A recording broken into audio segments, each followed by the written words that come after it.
I do all my mixing and all my mastering with headphones. But to get to the point where I could do both of those things was quite of a journey. So I'm going to take you through that journey so that you know how you can calibrate your headphones for mixing and mastering. Hello, beautiful people. Welcome to Synaptic Schism. My name is Vlad, and this is a video of the Not an Engineer series because I'm not an engineer. Today, I want to talk about the journey that I took to have good headphones for mixing and mastering.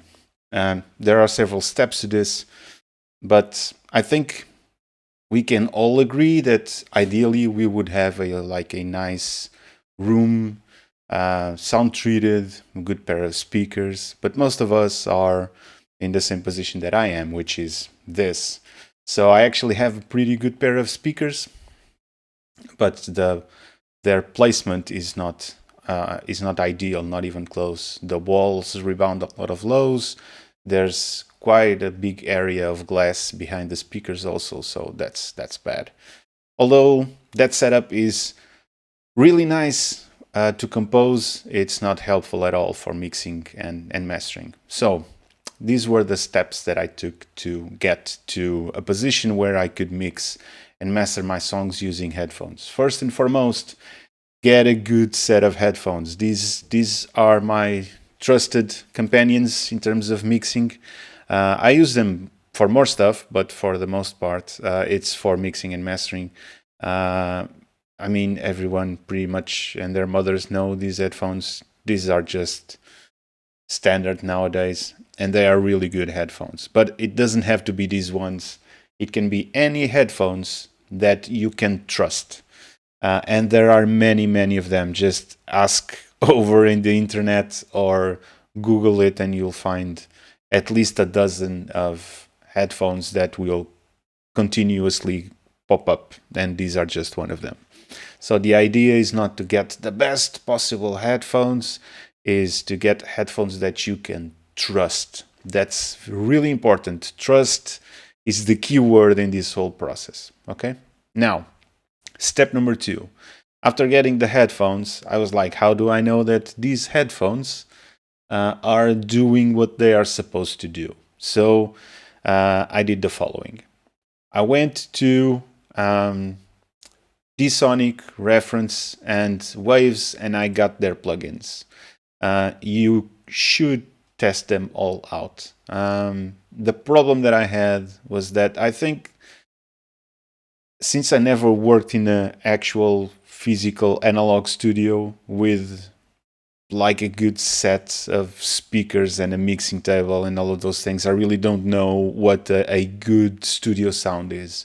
So none of these things worked for me. However, they can work for you. For instance, SonarWorks was really close, but I felt that the sound was a bit unnatural, if that's possible to explain. I was listening to songs that I already knew really well, and they all sounded lifeless and flat. But SonarWorks was pretty close. Now, real phones and NX Virtual Mix Room do similar things. Basically, they convert the stereo image in your phones as if you were in a mixing room. The idea and the concept in itself is really nice. I think you should test it out. I found it really strange for my listening experience. So none of this worked. Although I should stress this, I don't think that the problem is the actual software. The problem is me, or was me in this case. So the last step, what did I do to get my headphones in a position where I could trust what I was listening to? So step 1, get some good headphones. Step number 2, try these software, all the 3 of them, maybe there are more, to see if there's one that you feel comfortable listening to and you say, wow, this is really what I was expecting to hear. And step number 3, which is what I was if everything else fails, you need to calibrate your own headphones. Now, I tried a number of different things, but I'm just going to show you the one that worked with me. I tried to calibrate, for instance, the EQ curves to match to match the frequency response of my headphones. None of that worked. So what I did was I got some songs that I know really well. The main one was Main on End of the Avengers Endgame original soundtrack, because I love that song and I relate to the type of sound that it's there quite a bit.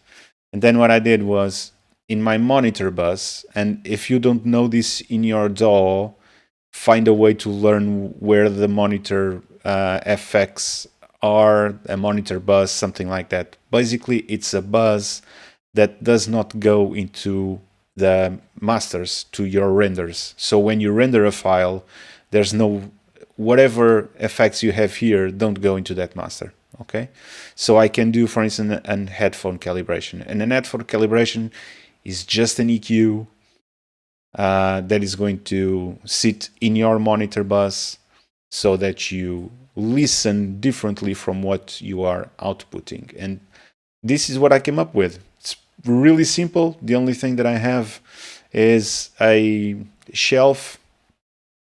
On the first band, I just have a shelf at 70 hertz with just 1 dB of gain, and then I also have minus 1 dB at 570 hertz. This was more than enough for me to listen to songs like Main on End from the Avengers Endgame, because that was my reference, and to trust that what I was listening to was something that I could trust. Okay?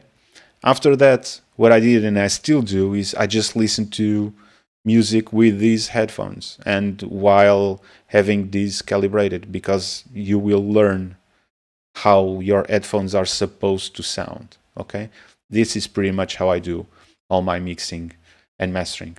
So this is my final recommendation. Number one, get some good headphones that you can trust, and there are a ton of them. I'm not going to tell you which one is the best. Number two, try to use software that will calibrate your headphones. If none of that works, and you can try all of them for free, if none of that works, get some audio of reference tracks that you really enjoy and that you know really, really well, and calibrate your headphones manually in your monitor effects so that it sounds exactly how you expect them to sound. And after that, you can trust your headphones. That's the key word. Trust your headphones that they are doing what is that you want them to do. I hope you found this video useful. Until the next one, bye-bye.